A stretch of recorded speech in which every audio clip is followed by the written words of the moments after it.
Some moments, they say, linger in the shadows of our minds, and I once believed that was merely a line from a film, a phrase crafted to evoke depth and drama, yet it holds a genuine truth. It is hauntingly authentic, for I have experienced a moment akin to that. A fleeting moment, merely seconds in duration, that transformed everything. No matter how often I attempt to erase it from memory, the echo of that knock on my door lingers on.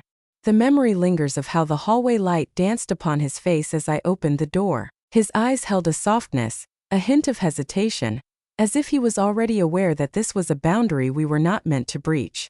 Yet, he inquired nonetheless, and I responded affirmatively.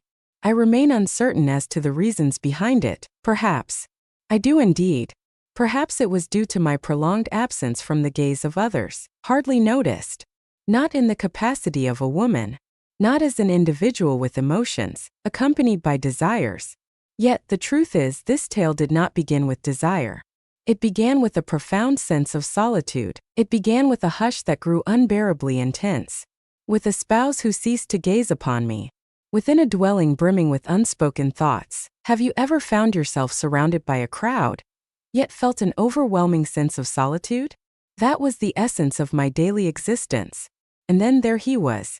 My stepson. Even uttering those words now feels profoundly unsettling. Yet, it is imperative that I express this. I feel compelled to share this, as I believe there may be someone out there, perhaps even you, who might resonate with it. This tale does not revolve around the art of seduction.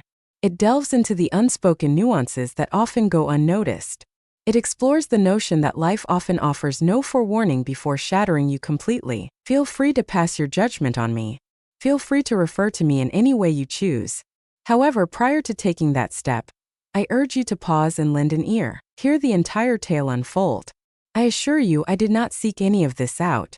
Simply occurred. Perhaps, just perhaps, you'll come to realize that it's not solely a matter of right or wrong. At times, it all boils down to the essence of our humanity. If you remain with us, if you recognize that individuals are defined by more than their darkest hours, consider subscribing to Love, Lies, and Truths. Join us in celebrating the myriad secrets that the human heart holds, each one deserving to be told. What is the reason for this? This belongs to me. It begins on a Sunday afternoon, just before the fabric of everything I believed began to unravel. For 11 years, I have shared my life with David as his spouse. In the beginning, we resembled any other couple deeply in love, exchanging playful banter in the kitchen, sharing hushed laughter under the stars, and allowing our fingers to brush against each other when no one else was around. We shared a warmth, a genuine connection. Yet, at some point, the clamor of life overshadowed our voices, the weight of work-related pressure, invoices, rituals that numbed our spirits, a silence that whispers softly, lingering in the air without a sound. Our conversations drifted away from the small details. Next, the significant matters. In the end, our conversations faded into silence. He commenced his work at a later hour.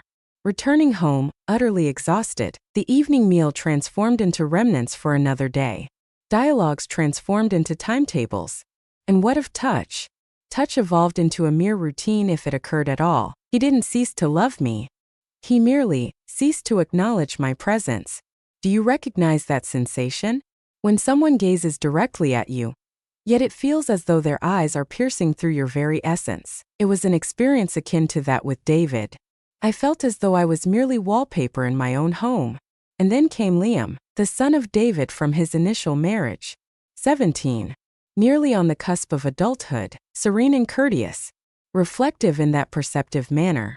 A boy of few words, yet when he spoke, his voice commanded attention. His gaze mirrored that of his mother, a reflection of her essence in his own. Gentle yet incisive. It was as if they observed every detail, even those you wished to keep concealed. Liam had consistently shared his weekends and school breaks in our company. However, last summer he took the step to move in for good. His mother had accepted a position abroad. David was adamant that this would turn out well. He spoke of family gathered beneath a single roof.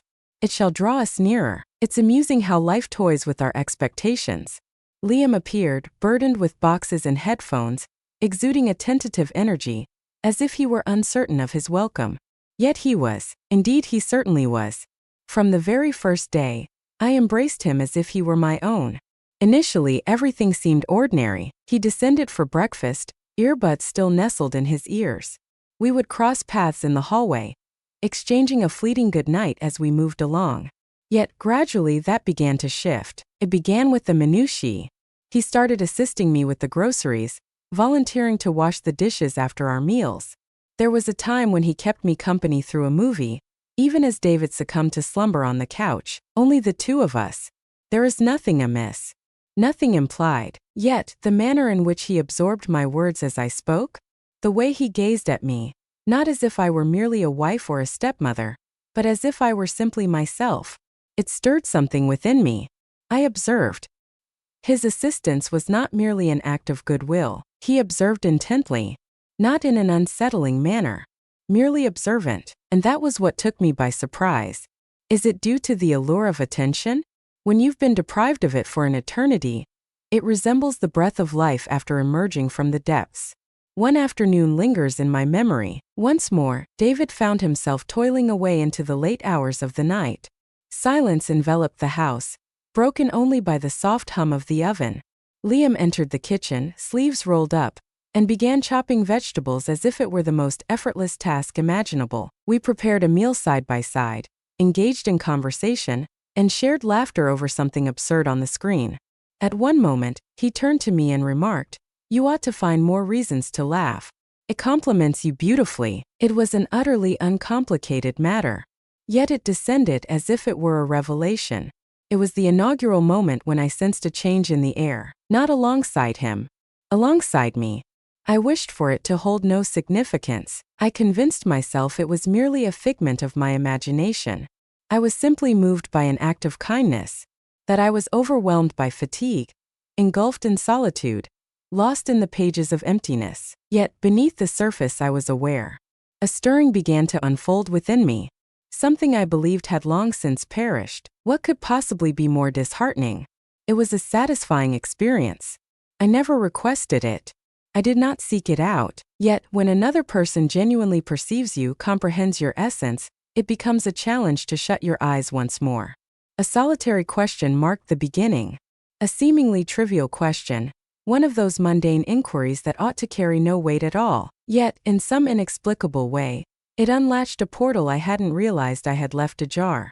Liam entered the kitchen as I was slicing through the onions. He rested against the counter, his hands tucked into the pockets of his hoodie, and asked, "Would you teach me how to cook?" Just as simple as that. My gaze lifted, astonished. He remained perpetually silent, reticent, a boy who often preferred to linger in the background. Yet there he stood, poised in the doorway, patiently awaiting. I offered a smile, attempting to maintain a sense of levity. "What is the reason behind this? Have a date you're eager to impress?" He let out a soft laugh, shaking his head in disbelief. "Nah, I just thought it would be wise to expand my culinary skills beyond toast and noodles. I believe you could be the ideal mentor for me. The finest individual? It shouldn't have affected me as deeply as it did. Yet indeed it did. For quite some time no one had referred to me as the best at anything."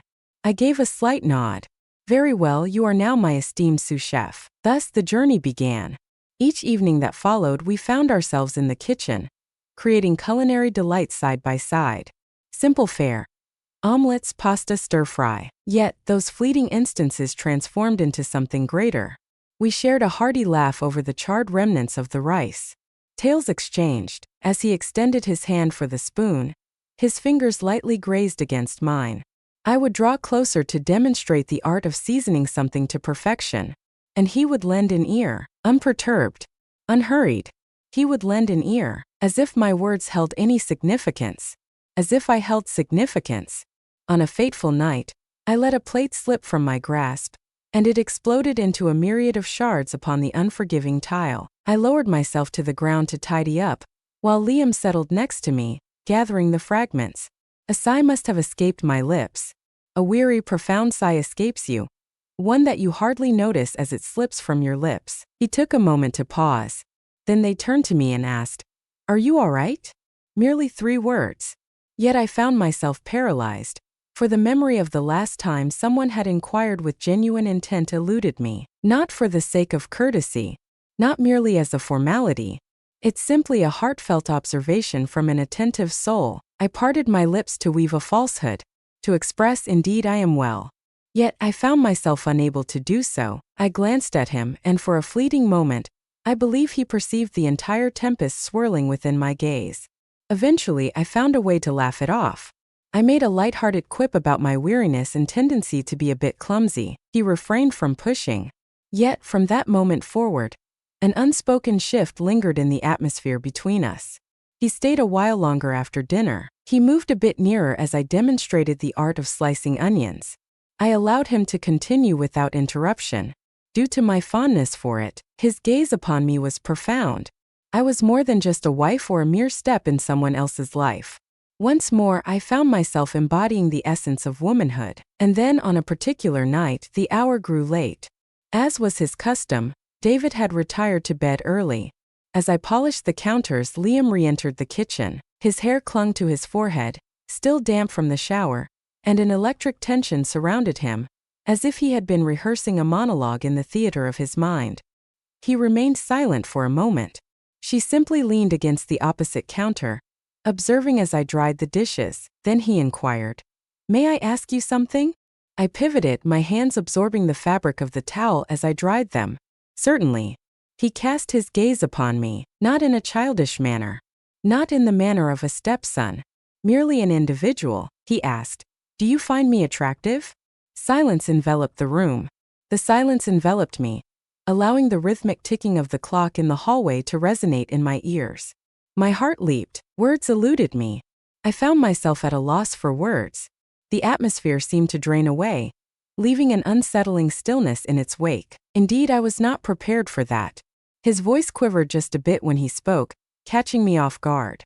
Or the way he scrutinized my features, seeking anything that could reveal what lay ahead. What could possibly be more disheartening? The aspect of myself that I still despise? Was there a tiny fragment of my being that yearned to say yes? I reassured myself that it was insignificant. A young lad embodying kindness. Please hold on for a moment. One of those uncomfortable, transient moments that hold no significance unless you choose to give them weight. Yet I was aware. Indeed, I understood it held significance for me, and not due to his words. Yet it was the emotions it stirred within me that truly mattered. Yearned for, not in a physical or lustful manner, at least not initially. Yet in that profoundly aching, soulful manner. A yearning that serves as a vivid reminder of your existence, that you remain a woman, forever possessing the potential to be desired. When Liam posed that question to me, "Do you believe I am attractive?" He lingered in anticipation of a response I never provided. I remained frozen, eyes wide, my breath trapped in my throat. He finally averted his gaze, murmured an apology, stating he shouldn't have inquired, and then vanished down the corridor. There I was, standing in the kitchen, gripping a dish towel as if it were my only lifeline. That night, I found myself lying in bed beside David, my husband, my companion for more than 10 years, gazing up at the ceiling. He lay beside me, softly snoring, turned away, just as he did every other night. I extended my hand and brushed against his back, gently, almost wishing he would stir, turn towards me, and inquire about my troubles. Yet he remained still. He remained utterly still. And I recalled, several months prior, I had confided in him about feeling unwell, melancholic. He suggested I indulge in a massage or perhaps surrender to a refreshing nap. He remarked, "You're likely just experiencing some hormonal fluctuations," and thus it came to an end. The dialogue unfolded in that manner. That night I recalled everything, the sting of his dismissal, the void that had settled between us, the way his fingers scarcely brushed against mine, even in the intimacy of our shared bed. Amidst the chaos, my thoughts drifted to Liam. His eyes, his voice when he inquired, neither confident nor cocky, simply laid bare in vulnerability. I reassured myself that I was being absurd. I took on the role of the adult, the one who bore the weight of responsibility. Yet, responsibility does not quell the ache of loneliness. It fails to silence the reverberation of your laughter in a kitchen where solitude reigns. It fails to occupy the warmth of a bed that remains, paradoxically, cold. As Liam descended the stairs the following morning, his silence and averted gaze stirred a tightness within my chest. Free from blame, not at this moment. It was a deep yearning. yearning for the uncomplicated beauty of that moment once more, of being posed a question that elevated my identity beyond merely being someone's wife. In the days that followed, I observed him with heightened scrutiny. He maintained his distance. He maintained his customary politeness. Yet, a change had stirred within him. Or perhaps a part of me had. Did I conjure it in my mind? Or had he begun to linger as I prepared for the day each morning? Was I overanalyzing the meaning behind his smile? At times I would notice him observing me. Not in a coarse manner. He sat there observing as if anticipating an event to unfold, perhaps waiting for me to speak up first. I urged myself to look past it, to dismiss it lightly. I exerted myself more in the cleaning process, prepared additional dishes, kept occupied, yet it continued to seep in. Each instance of David canceling our dinner plans or strolling by me, oblivious to my freshly styled haircut, felt like a small, piercing disappointment. Each time I extended my hand, he remained absorbed in his phone, scrolling endlessly. I sensed it deeply. The insatiable hunger, the soft murmur of possibilities untold, filled me with fear. I was not the kind of woman who occupied her thoughts with another, not to mention anyone beneath my roof. Yet a thought crossed my mind. I found myself pondering. It transcends merely Liam. Let me share a bit about myself. When did I cease to embody the essence of womanhood? When did I transform into merely a mom or a wife, fading into the background like an echo? The guilt ignited as a mere flicker. A soft whisper lingers in the recesses of my thoughts, murmuring that this is not right. Yet, another voice would softly murmur in response, but what if it feels right? Amidst the echoes of those two voices, I found myself adrift. I've begun to wear lipstick once more. Begun to brush my hair with a more deliberate pace in front of the mirror. I began to observe the frequency with which Liam would stroll past the bathroom during my time inside. I reassured myself that it held no significance. I was not in the wrong. I found myself merely going through the motions of life. Yet, beneath the surface I was aware. I was acutely aware that I was toying with danger. I found myself torn between the urge to release it and the thrill of pushing the limits, wondering just how close I could venture before it scorched me. It unfolded gradually, piece by piece. There was not a solitary instant when everything cascaded into chaos. It was the small details, subtle whispers, elements that, when considered individually, may appear harmless. Yet, hand in hand, they forged a route we ought not to have traversed. It all began with the inquiries. Not the informal variety, not the sort of inquiry that teenagers make out of boredom or mere courtesy. They held a personal significance. Intentional, reflective, as Liam had always been. Do you ever long for the person you once were? Have you always envisioned a life of marriage? Is it possible for individuals to drift out of love without even being aware of it? I would take a moment to stop each time, for they transcended mere inquiries. They reflected the very essence of one's soul, confronted with facets of my being that I had been avoiding. One afternoon, I had just emerged from the shower. The corridor lay in silence. David was at his workplace while Liam had departed earlier, presumably to spend time with friends, or so I believed. With a towel draped around me and damp strands of hair clinging to my shoulders, I stepped out of the bathroom, humming a tune that had unknowingly woven itself into my thoughts. At that moment he came into view. He stood at the far end of the hallway motionless. In that moment I found myself paralyzed as well. For a fleeting moment we remained utterly still. I anticipated that he would pivot, casting his gaze elsewhere. But he didn't, not immediately. His gaze locked onto mine, unwavering and resolute. He refrained from smirking. He did not cast a lingering gaze. He merely gazed. In that gaze a myriad of unvoiced sentiments lingered. A blend of curiosity, admiration, longing, and an elusive emotion that unsettled me. For I knew it all too well. Acknowledgement. I wrapped my towel more snugly around myself and retreated into the bathroom, closing the door softly behind me. Neither a slam nor a lock, just a gentle click. I pressed myself against it, my heart racing, breaths coming in fits and starts. I reassured myself that it held no significance. I reassured myself that it was merely an accident. Yet, I sensed that my presence had not merely been acknowledged by a boy. I sensed that a man had truly perceived me. That evening I made an effort to push it from my mind. I settled onto the couch, immersed in an old movie that David and I once cherished. This time, however, I found myself watching it in solitude. In the quiet of the bedroom, David lay in a deep slumber. As the film reached its midpoint, the sound of footsteps echoed in the air. Liam remained silent, simply taking a seat beside me, nearer than ever before.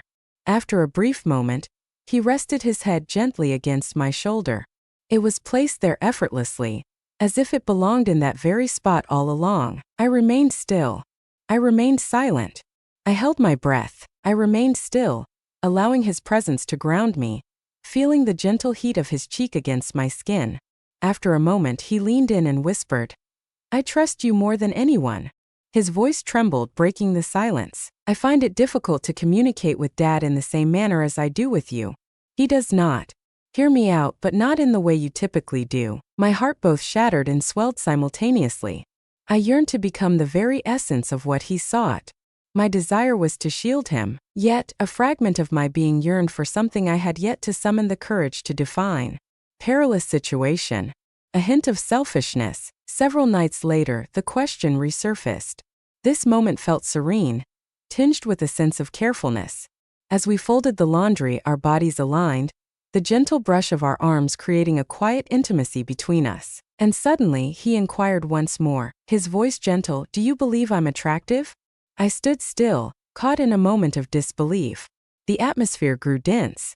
The hum of the dryer filled the silence in the room. The rhythm of my heartbeat echoed in my ears. I ought to have declined. I ought to have brushed it aside, shifted the focus, or put an end to it. I ought to have taken on the role of the adult. I ought to have reminded him of the boundaries that should never be breached. Yet I remained there, silent and unmoving, enveloped in stillness. And that silence, it resonated more profoundly than an affirmation. He was aware of it, and so did I. In the solitude of my room, I endeavored to persuade myself that it was merely inconsequential. In the tumultuous landscape of adolescence, one finds oneself navigating a labyrinth of uncertainty, a young soul yearning for affirmation. Yet, beneath the surface, I was not deceiving him. I was deceiving myself, for it was never truly about his inquiries. It revolved around the emotions stirred within me by being sought after, acknowledged, and truly alive. And even though I had not laid a finger on him, had not pressed my lips to his or traversed that ultimate boundary, my heart had already ventured forth. I found myself poised precariously on a tightrope, a delicate creation of my own making. I found myself at a crossroads, uncertain whether to disembark or to test the limits of my equilibrium. The rain fell relentlessly, not merely a gentle mist, but a fierce downpour that pounded against the windows and seeped deep into your very being. David departed that morning for a 3-day work trip, yet another conference in yet another city, ushering in a familiar stretch of evenings spent dining solo and drifting off beside unwelcoming cold sheets. The house was enveloped in a profound stillness, an unsettling quiet that amplified the sound of one's own thoughts. Having completed the final folds of the laundry, I took a moment to appreciate the neat stacks before me. The tempest beyond the window had cloaked the heavens in a profound shade of gray, a hue that seemed to compress the very essence of the world around me. The gentle knock on my bedroom door caught me off guard. I hadn't noticed Liam's approach at all. I opened it to discover him standing there, barefoot, with a damp hoodie draped around his shoulders. His hair glistened with moisture. He appeared as though he had ventured into the tempest solely to experience something tangible.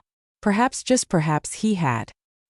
He gazed at me, a heaviness lingering in his eyes, as if he had borne a burden for far too long and had finally chosen to set it free. He offered no greeting, no smile gracing his lips. He simply stated, "I have a request." His voice floated softly, barely rising above a whisper. I moved aside, allowing him entry before I fully grasped the implications of my actions. He perched on the edge of my bed, hands intertwined, shoulders taut, as the rain drummed persistently against the window behind him. Then, without raising his gaze, he confessed, "I've never truly kissed anyone. Though it may seem foolish, I find myself yearning to understand the experience. I desire it to hold significance. I desire to share this experience with someone I can rely on." He gazed up at me then, "And I place my trust in you." A myriad of words lingered on the tip of my tongue, countless paths I could have taken to establish a boundary, to erect a fortress that would shield us from the inevitable storm ahead. Yet, I found myself in a state of indecision. I neither affirmed nor denied. At times, the absence of sound speaks volumes beyond mere agreement. He rose gradually, as if allowing me the chance to intervene, to recall the nature of this moment, to clarify what it was and what it was never meant to become. Yet I remained still. I observed him advance with a deliberate step, followed by yet another. As his hand softly grazed mine, I found myself unwilling to withdraw. As his gaze roamed over my features, anticipating denial, I allowed him to discover something different, something inviting, something yearning. And when he kissed me, soft and trembling, hesitant in his approach, I didn't pull away. I neither guided it nor deepened it. I simply allowed it to unfold. In that fleeting instant, all else slipped from my mind. My identity, my years, my remorse, my designation. I experienced a surge of vitality, devoid of pride or safety, yet undeniably alive in a manner I hadn't encountered in years. It lacked passion, it was devoid of recklessness. Instead, it was tender, fearful, and delicate. Two individuals, one too youthful to grasp the weight of his request, and the other too vacant to acknowledge the surrender she was making. As it drew to a close, he remained silent. He merely gazed at me, his eyes wide with disbelief, breath trembling, before he turned and silently exited the room. There I remained, motionless and solitary, attuned to the tempest raging beyond the walls, as well as the turmoil that had just begun to stir within me. The following morning, Liam avoided meeting my gaze. He descended the stairs at a later hour than he typically did. His hair remained slightly moist. His hoodie was drawn snugly over his head, as if he wished to vanish within its fabric. He muttered a vague excuse about his lack of appetite before snatching his backpack from the counter. He left without a word, his coffee untouched, as if the silence spoke volumes. There I stood in the heart of the kitchen, my fingers encircling a mug that remained untouched, pondering whether the very walls could sense the change, for something had shifted in the air. An essential shift had occurred. He evaded me, not with the antics of a child or the flair of drama. He refrained from slamming doors or rolling his eyes. He simply vanished before our eyes. He glided through the house like a specter. Upon my entrance into the living room, he made his exit. Whenever I began to speak, his responses were brief and terse. Occasionally, I would notice him stealing a glance in my direction, a fleeting moment before his eyes quickly shifted away, as if the weight of my gaze was too much to bear. It stung, for I was left uncertain whether he felt remorse or if he feared that I did. The guilt crept in gradually, akin to a chilling breeze seeping through the cracks beneath the door. Initially, I attempted to conceal it within the confines of my daily habits, washing clothes, tidying up, completing household tasks, preparing meals that went unnoticed. Yet, nothing seemed to have the right flavor. Everything seemed to waver. In his presence, the air felt thick, suffocating, as if each breath was a struggle. The stillness that enveloped us transcended mere awkwardness. It resonated with a deafening intensity. Excessively loud, what could possibly be more disheartening? I continued to feign reality. I carried on as if nothing had transpired, as if he had never pressed his lips to mine, as if I had denied him that opportunity, as if we weren't slowly unraveling before one another.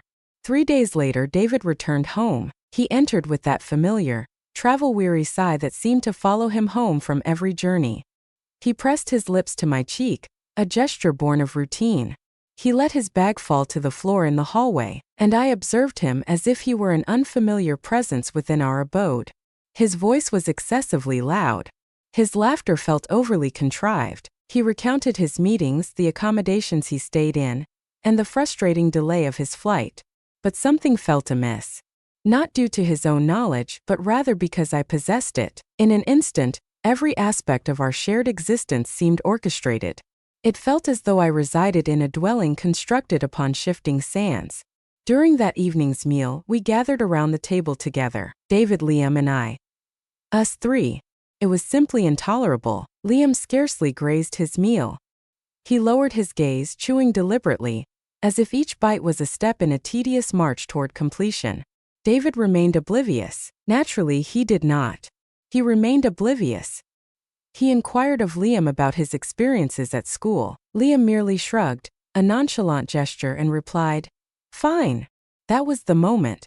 The entirety of the dialogue unfolded in that moment. Yet, I observed Liam's fingers quivering ever so slightly against the metal of his fork.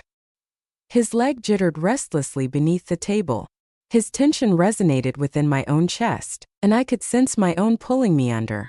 As was his custom, David drifted off to sleep that night with the glow of the television flickering in the background. I found myself beside him in bed, gazing at the ceiling once more, reminiscent of times past. Yet, I found myself no longer in a state of numbness. Each breath resonated within me. Every thought lingered in the air, heavy with the burden of my choices. The sound of Liam's door creaking open echoed softly down the hall. Silence enveloped the space, save for a solitary creak that echoed through the stillness. It sent a shiver coursing through me. He did not approach me. I chose not to approach him. Yet the atmosphere was heavy with the unspoken words between us. The distance that lay between us, among the three of us, had ceased to feel secure. Did I become a monster? Or merely fractured in ways hidden from view? The question lingered in every corner of my mind. It hung in the shadows of my reflection as I stood before the mirror, gently brushing my hair. The sound reverberated with each step I took down the corridor. It lingered in the aroma of freshly brewed coffee and the rhythmic cadence of David's snoring. I appeared unchanged. Identical skin, a familiar smile, the same woman on the surface. Yet within all had transformed. In that moment, I began to ponder the essence of my true self. Did I still embody the essence of a good wife? Did I still hold the worthiness of love, of trust? Or had I allowed a single instant, a gentle, clandestine instant, to reshape my very essence for all time? I had always thought of myself as a woman who understood the boundaries, the type who remained steadfast, who bore the burden of her promises even as they grew burdensome. Yet perhaps I was never truly that woman. Perhaps I simply lacked the motivation to explore it. Liam was not the villain. He was neither a manipulator nor a boy in pursuit of a mere fantasy. He experienced solitude much like I did. He found himself enveloped in a haze of confusion, a spark of curiosity igniting within him, and an insatiable longing for connection tugging at his heart. And I bestowed it upon him. I offered him a piece of myself that should have remained hidden. More than mere affection, more than just a kiss, I presented him with a reflection of myself that felt foreign, a self that yearned for desire, that longed to experience authenticity once more. What terrified me the most was the unsettling realization that I didn't entirely regret it. I lamented the circumstances, the anguish, the chaos, the strain that festered between us like an insidious growth in the corners of our lives. Yet, the sensation of being acknowledged, of being caressed softly, purposefully, with tenderness, was something I did not regret. And that's the aspect one cannot voice, not to a soul, for it renders me feeling less than human. It leaves me pondering whether the solitude has fractured something within me that may never be mended. I attempted to immerse myself in distractions, date nights with David even during our silences, extra hours at the gym, rekindling phone calls with friends I hadn't spoken to in ages. Yet, nothing could silence the persistent question that clawed at me when the house fell into quiet once more.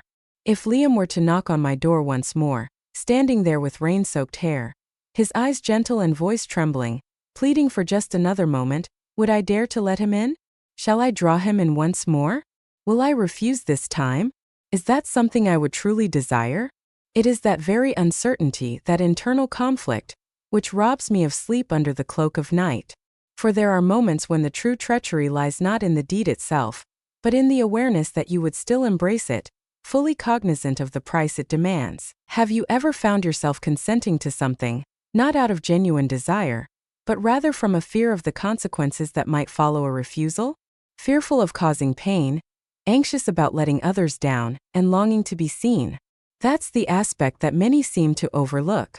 Desire isn't the sole driving force. At times, it hinges on a sense of urgency, a yearning to experience, to exist in a meaningful way. Do you believe I am at fault? Do you believe I stepped over a boundary that ought to have remained far from my reach? Or was I merely a woman yearning to reclaim my significance, striving to feel as though I still had a place in a world that had ceased to accommodate me? Share your thoughts in the comments. Was this an act of betrayal? Or was it the quest for emotional survival? Could it have been a sign of weakness? Or was it the sort of imperfection we all harbor within, hidden from the gaze of others? I embrace my imperfections. I do not seek your forgiveness. I am merely expressing the truth as I see it. Perhaps, just perhaps, there exists a soul out there who comprehends. Someone who has traversed the precipice of the unimaginable and gazed into the abyss below. If these narratives evoke a response within you, prompting reflection, inquiry, and emotion, then show your appreciation by liking this video and subscribing to Love, Lies, and Truths. For here, we transcend mere storytelling. We explore the depths of the human heart. In a voice that lingers like a shadow, the narrator reveals that the most perilous doors are not those that emit a chilling creak as they part. They are the doors we leave ajar, yearning for a passerby to step inside. At times they arrive with a soft touch. At other moments they come crashing down in a sudden rush. Loneliness often whispers softly. It does not arrive with a tumultuous force.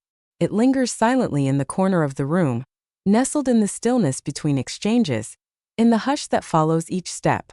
It bides its time, lingering in the shadows until your defenses wane, until the routine of securing your world fades, until the pain rises to a crescendo that drowns out reason. Exercise caution in choosing whom to trust with your innermost thoughts, particularly when your heart is in need. For it only takes a single knock, a solitary question, a fleeting moment, and the very fabric of your understanding of love, loyalty, and even your own identity may start to fray. And by the time you come to that realization, it has already slipped away.